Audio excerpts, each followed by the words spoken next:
¿Están viendo mi pantalla? Sí, sí, se ve, Marcelo.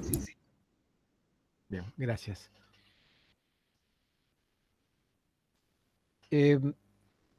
La idea de la presentación de hoy es hablar de los algoritmos de operación de los sistemas operativos en tiempo real y fundamentalmente dedicarnos unos minutos a la presentación de las herramientas de sincronización que tenemos entre tareas. Los algoritmos de operación, lo habíamos mencionado, estaban de acuerdo con las definiciones manejados por reloj, clock driven, round robin, que era la calecita, o la programación priorizada, que era preemptive, en el cual tareas de mayor prioridad interrumpían a tareas de menor prioridad. Habíamos al respecto dicho que en el caso de la programación priorizada, que es la más interesante y la más útil del punto de vista determinista, porque en la round robin, para ver el tiempo de respuesta a un requerimiento, a una tarea, hay que esperar que la calecita pegue la vuelta y nos toque el tiempo, por lo tanto round robin no es determinista. La priorizada se puede aproximar más al determinismo porque una tarea que nosotros necesitemos que sea atendida con prioridad, le vamos a dar justamente un número de prioridad alto. De manera que en el momento que esa tarea pase al estado ready, va a ser atendida en forma inmediata. Habíamos Marcelo, hablado... Sí, perdón que lo interrumpa. ¿Puede cortar solo la grabación para decir una cosa? sí, un segundito. Sí. Inicié el parcial pensando que estaban todos haciéndolo. O como dijo que era a las 6:30 que empezaba y que reiniciaba el router, pensé que no había clases ahora. Sí, sí, es a partir de las 6:30. Estoy en medio del parcial, por eso le digo, ¿qué hago? ¿Le termino el intento? Porque como Va a estaban todos tener... callados, pensé que estaba el Va, parcial. no, lo que pasa es que yo estaba reseteando el router. Sí, sí, sí. Pensé que había dicho algo cuando No, volvió la no, no. reunión y entré tarde. Va a tener una segunda opción. Si quiere, cierra esta y empieza luego una nueva. Es decir, está, justamente de las cosas que hemos aprendido, está en tener dos opciones para el caso que aquel que se queda corto de tiempo o que comete algún error. Perfecto, entonces termino ya la sesión y Sí, sí. listo, ya lo termino. Gracias, Marcelo, disculpe la molestia. No, por favor.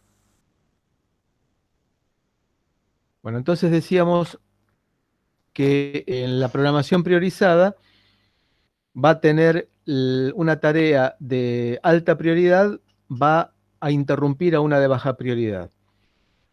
¿Cómo es que actúa el planificador? Bueno, el planificador actúa cuando cambia de estado algún recurso, algún objeto del sistema operativo. ¿Qué son los objetos? Son, por ejemplo, las tareas. Cuando una tarea deja de estar suspendida y pasa a estar ready, ¿por qué motivo puede dejar de estar suspendida? Porque estaba esperando un recurso, un puerto de entrada que le entregara un dato, la comunicación serie que le entregara un byte, que llegase un paquete por USB, que se sincronizara a través de un semáforo, que lo vamos a definir enseguida, o bien que se produjera algún evento externo que dispara, que quita del estado en el cual se encontraba suspendida una tarea, pasa a estar ready, y eso es un sacudón que hace que el planificador mire a ver qué es lo que ha pasado, y si lo que ha pasado significa que se puso en activa, disponible para ser atendida una tarea de alta prioridad, va a pasivar la que estaba ejecutándose y pasa a ejecutar una de mayor prioridad. Entonces, esa es la programación priorizada a la cual más atención le vamos a dar nosotros, porque es el algoritmo de programación más cercano al determinismo que nosotros le pedimos a los sistemas en tiempo real. Pueden trabajar entonces los sistemas operativos en modo cooperativo o en modo preemptive. En el caso particular de muchos sistemas operativos, cambiando una definición, hoy van a ver dónde están las definiciones, cambiando una definición se puede trabajar ese sistema operativo como cooperativo o como preemptive. ¿Qué es un kernel no preemptive? Es, por ejemplo, que... Hola, profe. ¿Cómo?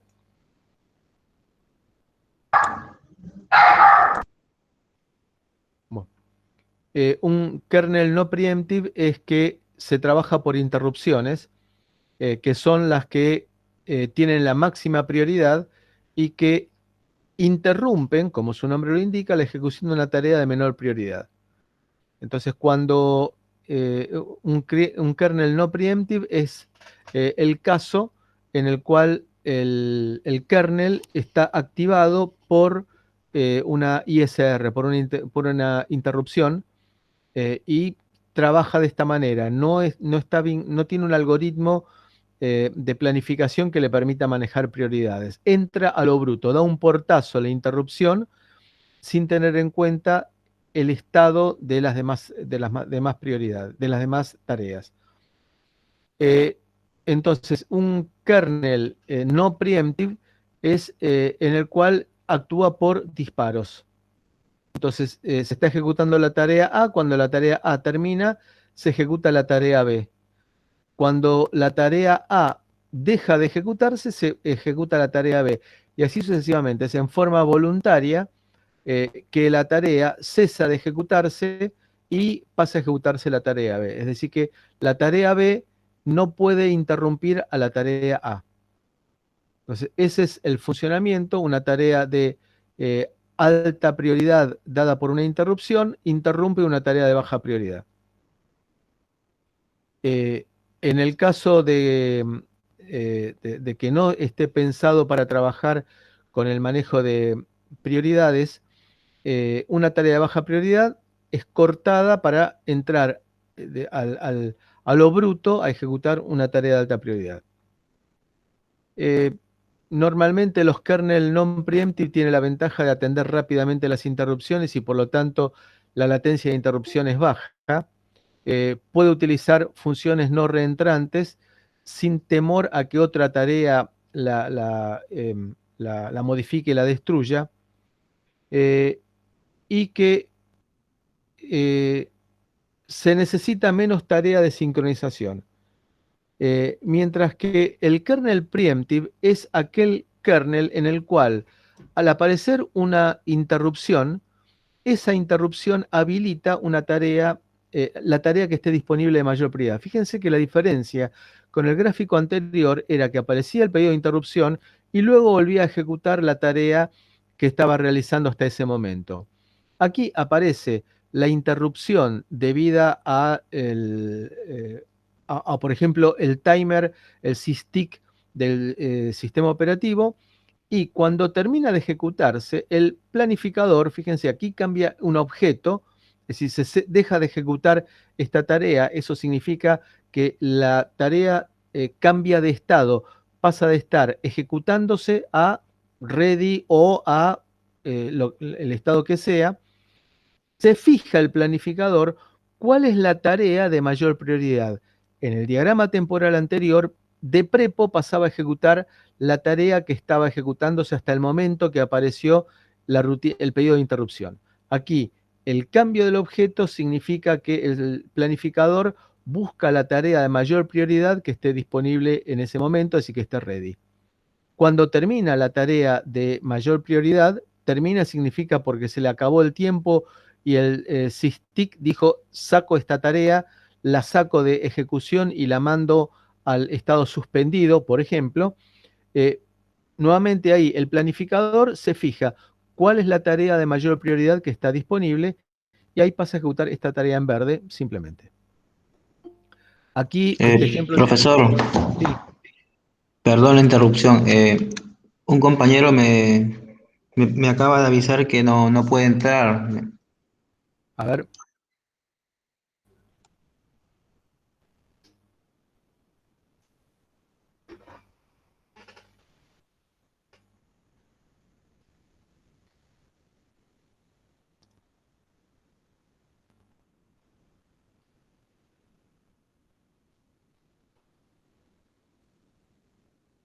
Listo. Ahí está.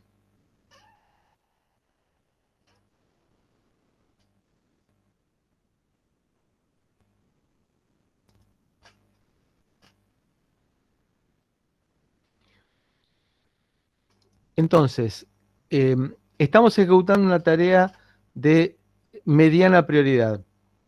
La tarea de mediana prioridad es la roja, la de alta prioridad es la azul y la de baja prioridad es la amarilla. Se está ejecutando una tarea de prioridad intermedia, aparece una tarea de alta prioridad y lo que hace el planificador es cortar la ejecución de la tarea de mediana prioridad y pasar a ejecutar la de alta prioridad. Cuando termina de ejecutarse la tarea de alta prioridad, y esto es lo también significativo del preemptive para definirlo frente al primer caso de presentación temporal, no es que va a fijarse cuál es la tarea que está activa en ese momento, que sería la amarilla, sino que se fija que está pendiente todavía, porque la cortamos acá, la tarea de mediana prioridad. Entonces, termina de ejecutar la tarea de mediana prioridad y recién ahí pasa a atender la tarea de baja prioridad. Si se está ejecutando la tarea de alta prioridad, nadie la puede interrumpir. Aparece la de mediana prioridad y no le da ni 5 de pelota hasta que termina de ejecutarse la de alta prioridad. Y también, si se está ejecutando la tarea de alta prioridad, aparece la de baja prioridad y no se le da pelota. Entonces, esto es lo importante para hablar de los algoritmos. Esto lo vamos a ver en lo que significa los tics.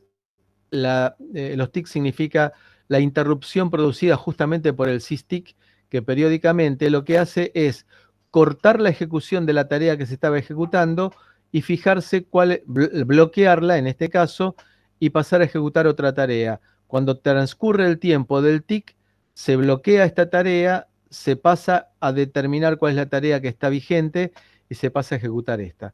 Entonces, lo que hace la rutina de atención del systic es bloquear la tarea que se estaba ejecutando y que se le agotó el tiempo y se busca cuál es otra tarea que esté activa en ese momento. Por eso es que pasa de la tarea azul a la tarea verde. Entonces, ¿cuándo es que se cambia la tarea que está activa? Cuando, por ejemplo, una tarea se bloquea porque tiene que esperar por alguna información, ya sea de puerto serie, de puerto USB o un puerto de entrada digital. Cuando se envía un mensaje o una señal a otra tarea, que lo vamos a ver enseguida de qué se trata, o bien cuando aparece una rutina de atención de interrupción que envía un mensaje desbloqueando otra tarea, o cuando se elimina un objeto del kernel, es decir, cuando se borra una tarea, cuando se borra una cola, cuando se borra un semáforo, lo eliminamos, lo sacamos de circulación, eso es un cambio de estado general. Entonces, estoy ejecutando una tarea que decide eliminar un semáforo, eso es un cambio de los objetos, es decir, es el ejemplo del sacudón que acomoda los melones en el carro, y ahí ese sacudón le significa al kernel cuál es la tarea que tiene mayor prioridad y que está activa. Es decir, una tarea va a interrumpir a otra cuando haya algún cambio de objeto que lo lleve al, al planificador a decidir cuál nueva tarea voy a pasar a ejecutar. Es decir, el hecho que aparezca una tarea de alta prioridad no significa que vaya obligatoriamente a interrumpirla inmediatamente, sino que tendrá que cambiar algo de la tarea de alta prioridad, por ejemplo, dejar de estar suspendida para pasar a estar ready. Ese es un cambio en los objetos del sistema operativo y que hace que el planificador se fije cuál es la tarea de mayor prioridad que está en condiciones de ser atendida. Cuando se cambia de prioridad de una tarea, también el hecho de cambiar de prioridad de una tarea es el cambio en el estado de un objeto, y también puede haber otras razones.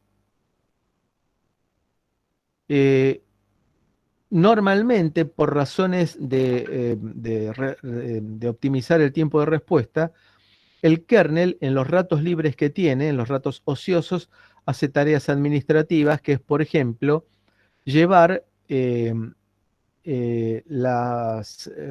los task control block de las tareas ordenados de acuerdo con las prioridades. Entonces, no tiene que perder tiempo en determinar cuál es la tarea que tiene que ejecutar ahora, sino que utiliza la tarea que ya tiene preordenada como de mayor prioridad. La reentrancia es un concepto que significa que una misma tarea puede llegar a ser invocada en varias oportunidades en forma simultánea, porque en realidad es como si se tratara de un objeto en un lenguaje estructurado, es decir, que se instancia una tarea. Es decir, si yo llamo a la tarea, por ejemplo, prender LED varias veces, cada vez que llamo a la tarea prender LED es una tarea distinta. A pesar que sea el mismo código, me va a permitir la reentrancia utilizar múltiples instancias de la tarea prender LED buscando que, por el hecho de trabajar con variables locales, me vaya creando cada vez una nueva prender LED. No necesariamente la reentrancia está definida por default, sino que tenemos que manejar la reentrancia de acuerdo con la planificación que hagamos. ¿Cómo es que yo tengo que planificar la reentrancia? Bueno, teniendo en cuenta algunas cosas. Lo que me puede parecer atómico, recuerden que el concepto de atómico era indivisible. Bueno, lo que a mí me parece a mí aquí que esto es atómico, que es preincrementar una variable, en realidad no lo es, porque si yo lo desgloso en el assembler equivalente, me va a significar cargar R0, incrementar R0 y escribir R0, porque data es una variable que está en RAM. Por lo tanto, esto no es atómico. Entonces, cualquier interrupción podría llegar a afectar la atomicidad.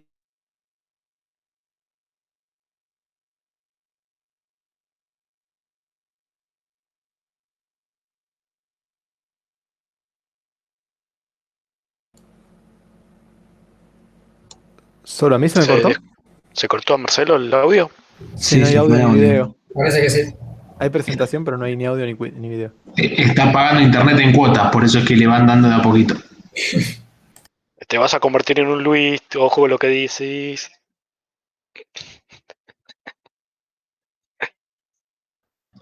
Marce, no sé si me escuchás. Creo que no nos escucha porque sigue moviendo. Ahí lo llamo.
Bien, ¿qué fue lo último que escucharon?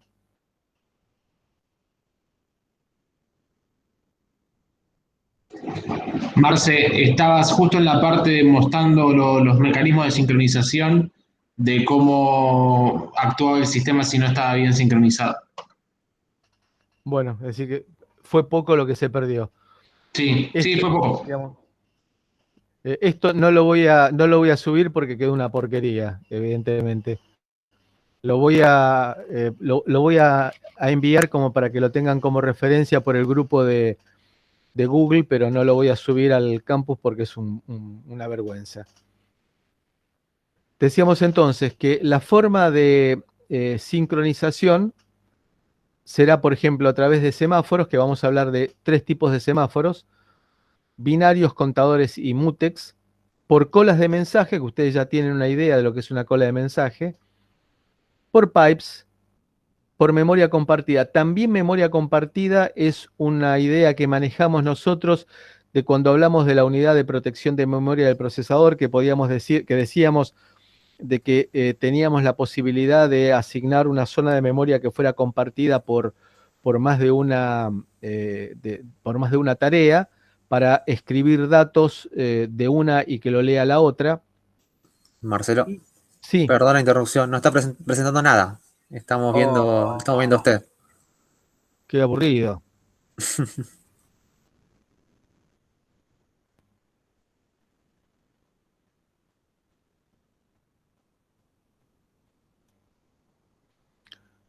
Bueno, mientras ustedes empiecen a estar en un ratito en la evaluación, voy a llamar nuevamente a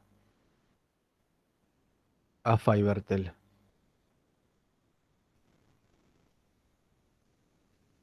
¿Ahora?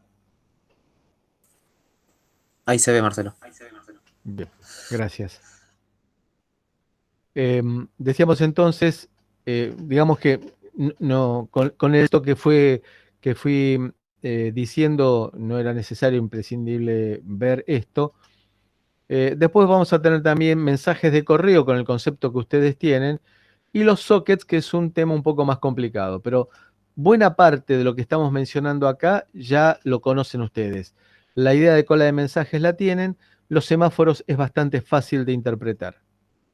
Entonces, semáforos, vamos a tener en primer lugar semáforos binarios, contadores, que en realidad el binario es un caso particular de contador, que es un semáforo contador con la cuenta igual a 1, y después semáforos de mutua exclusión. Semáforo binario significa el display, ¿cómo está? Está disponible. Volviendo para la imagen que habíamos hablado antes de que tenía un display que querían tomarlo 2 tareas. Entonces, el display está disponible. La tarea que primero lo quiere, lo toma. Pasa a estar indisponible. Si la segunda tarea que quiere acceder al display se da cuenta que no puede. ¿Por qué? Porque está indisponible. Cuando la primera tarea terminó de escribir, lo libera y pasa a estar disponible. Y recién ahí la segunda tarea puede usarlo. Normalmente se utilizan como llave para proteger algún recurso de la acción de otras tareas. En algunos RTOS tenían que ser escritos por el programador, pero en realidad lo que podemos decir que el semáforo binario es un caso particular de un semáforo contador que tiene valor de cuenta igual a 1. Normalmente esto se hace, por ejemplo, con un conversor analógico a digital, que solamente lo podrá utilizar una tarea. Entonces, una tarea larga a convertir y toma el conversor analógico a digital. Es decir, que ese conversor analógico a digital va a estar indisponible para cualquier otra tarea. Ahora bien, ¿cómo se libera? Bueno, una forma de liberar el conversor analógico a digital como recurso será cuando termina la conversión, se generará una interrupción de fin de conversión, y en la rutina de atención del fin de la conversión, lo que se hará será liberar el semáforo. Entonces, fíjense, cosa muy importante, lo toma una tarea, que es la que larga a convertir, y lo libera otra tarea, que es la rutina de atención de interrupción del fin de la conversión. Detalle muy importante, lo toma una tarea y lo puede liberar otra tarea. Por ejemplo, aquí tengo el arranque de la conversión y se queda esperando al semáforo, y cuando termina, cuando el semáforo se libera por la acción del fin de la interrupción, leo el conversor analógico digital y devuelvo el resultado. El semáforo contador es el caso, por ejemplo, supónganse que yo tengo un router Wi-Fi. Y a ese router Wi-Fi yo le digo, se pueden llegar a conectar solamente 8 personas. ¿Por qué? Bueno, porque cada teléfono que yo me conecte a ese router Wi-Fi me va a ocupar una cantidad de bits por segundo que más de 8 por el canal que yo tengo no se puede. Bien, entonces, prendo el router Wi-Fi, entra alguien y se conecta al router Wi-Fi. De los 8 canales disponibles que tenía yo, ya me quedan 7. Entra otra persona, me quedan 6. Y así sucesivamente hasta que llegan 8. Con 8 se colmó. Entra un noveno y se encuentra que el router Wi-Fi está indisponible. ¿Hasta qué momento? Hasta el momento que alguien se desconecte. Alguien se vaya, alguien se desconecte. En ese momento pasa a estar disponible nuevamente. El mutex es un tipo especial de semáforo que se parece mucho a un semáforo binario, salvo que, como obligación, aquel que tomó el recurso es el único que lo puede liberar. Por ejemplo, estoy haciendo un filtrado digital utilizando un Cortex M4. Y para lo cual, en ese filtrado digital, voy a estar efectuando un conjunto de operaciones que quiero que nadie me moleste, que nadie me interrumpa, que nadie me corte, porque no tengo que, estoy apurado por el tiempo, porque tengo que multiplicar, por ejemplo, 128 muestras por 128 coeficientes, típicamente filtrado digital, los coeficientes obtenidos a través de MATLAB, antes que me entre una nueva muestra. Entonces, no quiero que nadie me moleste. Con lo cual significa que al entrar en la tarea de procesamiento, seteo un mutex, tomo un mutex, y hasta el momento en que termine todo eso no lo libero. Y cualquier otra tarea que quiera actuar tendrá que ir a preguntar por el estado de ese mutex, porque el procesador dijo, no quiero que nadie me interrumpa. La tarea dijo, no quiero que nadie me interrumpa. Entonces, el mutex en ese caso no puede ser liberado por nadie, salvo por aquel que lo tomó. Mutex es de mutual exclusion, es decir, exclusión mutua. Entonces, eso significa, y más aún cuando se utiliza código reentrante, es decir, que al filtro digital lo pueden llamar de varios lugares distintos. Bueno, no me joroben, estoy haciendo la tarea de filtrado digital, que otra tarea quiera en este momento utilizar este algoritmo para hacer el filtrado digital, lo impido. ¿Cómo? Tomando la rutina de filtrado digital. Tomándolo como a través de un mutex. ¿Quedó claro este ejemplo? ¿Están ahí? Sí, estamos acá, estamos acá. Sí, Estamos quedó acá claro. y quedó claro.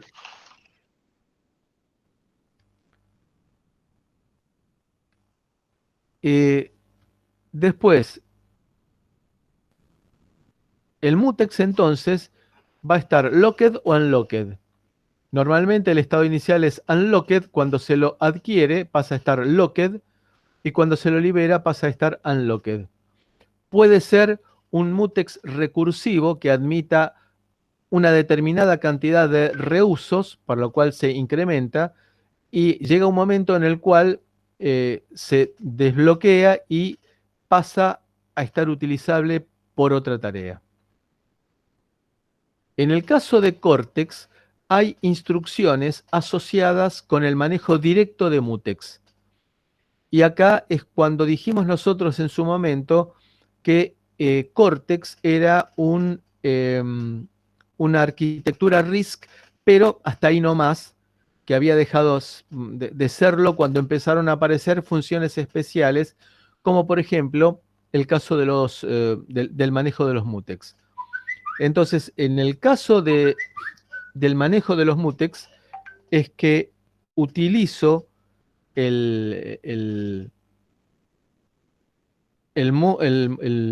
utilizo el mutex para, a través de la instrucción de leer el mutex, en el cual me pregunto por el estado del mutex en forma atómica. Entonces, si está seteado el bit que está ocupado, digo que está ocupado y no lo puedo atender y paso a hacer otra cosa. En caso contrario, tomo el mutex a través de una operación atómica. Recuerden todos los ejemplos que dimos nosotros de la atomicidad para el caso de, por ejemplo, de tomar un asiento en un vuelo. Y una vez que se termina es cuando se libera el mutex. Entonces, tomo el mutex, nadie más puede tomar el mutex.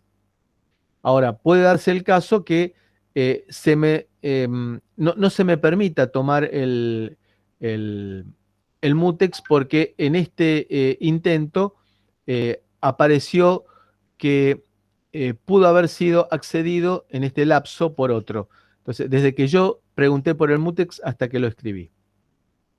Las colas de mensajes es un flujo de datos serie en el cual normalmente se trabaja por interrupción, se guardan datos que llegan por el puerto serie, se guardan en una cola y habrá una tarea que los procesa después. Este es el caso de una cola unidireccional. Una tarea escribe datos y otra tarea lee los datos. Esta es una cola unidireccional sin ningún tipo de sincronización. Las colas de mensajes pueden estar vacías, no vacías o llenas. Es decir, no vacía significa que están entrando datos. Llena es cuando se completó el tamaño máximo de la cola. Las colas permiten tener comunicación de datos unidireccionales no entrelazadas o entrelazadas. ¿Qué significa esto? Vamos a ver en ejemplos. No entrelazadas unidireccional. Una tarea escribe, otra tarea lee. Ahora bien, puede ser que una tarea escriba, la otra tarea lea y a través de un semáforo le avisa, ya vacié la cola, podés escribir nuevos datos. La otra opción que tenemos es la entrelazada con bidireccional. Entonces, por ejemplo, una tarea lee datos de un conversor analógico digital y los va poniendo en una cola. Otra tarea los va procesando y resulta que guarda el resultado, por ejemplo, de ese filtrado digital que dijimos, en otra cola. Y le avisa esa otra cola cuando se completa, ya podés colocar un nuevo dato en la primera cola. Entonces, este conversor analógico digital que se maneja de esta tarea, se guardan los datos en esta cola, se procesan y se guardan en la cola de resultados. Cuando esa cola de resultados se terminó de guardar los resultados, se le avisa, manda otro dato nuevo. Y después tenemos las colas que tienen múltiples receptores. Entonces, acá, por ejemplo, voy tirando los datos y cada uno de estos receptores se dará cuenta si este dato, por ejemplo, por algún prefijo que tenga en el dato, es para esta tarea, si este otro dato es para esta tarea, si este otro dato es para esta tarea. Es decir, es lo que se llama habitualmente un multicast, una operación de colas multicast con múltiples receptores. Las colas pueden ser creadas y borradas. Puedo enviar y recibir mensajes. Y tenemos tipo de mensajes broadcast que hemos mencionado recién. Yo puedo saber el estado de la cola, si está llena, si está vacía o si está intermedia, es decir, no está vacía, tiene datos pero no está llena. Y también para tareas que sean blocantes puedo ver qué cosas tengo en espera. Otros objetos del kernel. Los pipes. Los pipes son similares a las colas, pero tengo datos no ordenados. Por ejemplo, ¿vieron en los edificios que están en construcción que ponen un caño, un tubo desde los pisos y que van a un volquete? Y por ahí, por ese caño, tiran todo aquello que no se necesite. Por ejemplo, rompieron las paredes para posar la cañería. Bueno, hay un montón de escombros, los tiran por ahí. Les quedaron pedazos de cemento que se secaron y no pueden utilizar, lo tiran por ahí. Les quedó maderas rotas del encofrado de los andamios, la tiran por ahí. Eso es un pipe. Entonces, un pipe es una estructura de datos que en realidad está, que no guarda datos de igual tipo. Entonces, es un flujo de datos no estructurado. Entonces, en el pipe tengo la posibilidad de ir escribiendo datos y leyéndolos, sabiendo que los datos los tengo que ordenar apropiadamente en el momento de la lectura. Conceptualmente son iguales a la cola de mensajes, pero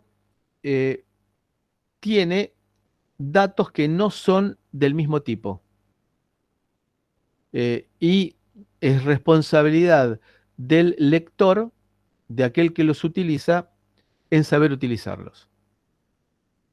Es decir, recuperar de qué se trata cada uno de los datos.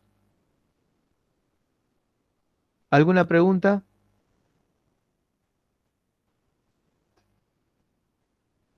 Entonces, también el pipe, lo mismo que la cola, estará empty, full o not empty. Es decir, es el caso desde el diagrama de estados, es igual a la cola, pero distinto tipo de datos en cada caso. Entonces, los pipes podrán ser el vínculo entre rutinas de atención de interrupción y tareas, o entre tareas asincrónicas. Utilizarlo para tareas asincrónicas. Llegan datos en un determinado momento y los resultados se envían al rato, cuando se puede. También, similar a las colas, los pipes se pueden abrir y cerrar, leer y escribir, y también podemos controlarlos. Y para redondear esta presentación, las señales son vinculación normalmente entre las rutinas de atención de interrupción y las tareas, es decir, la interrupción le tira a una tarea alguna actividad a través de una señal. Normalmente, la forma en la cual se manejan va a depender de cada sistema operativo, y nosotros vamos a verlo en la ampliación de esta clase de cómo es que se encaran a través del FreeRTOS. Habitualmente se utilizan las señales como notificación de eventos asincrónicos.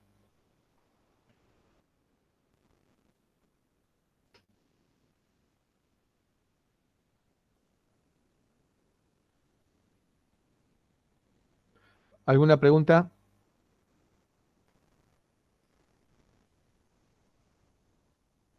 Por el momento nada. No. Bueno, entonces, si les parece,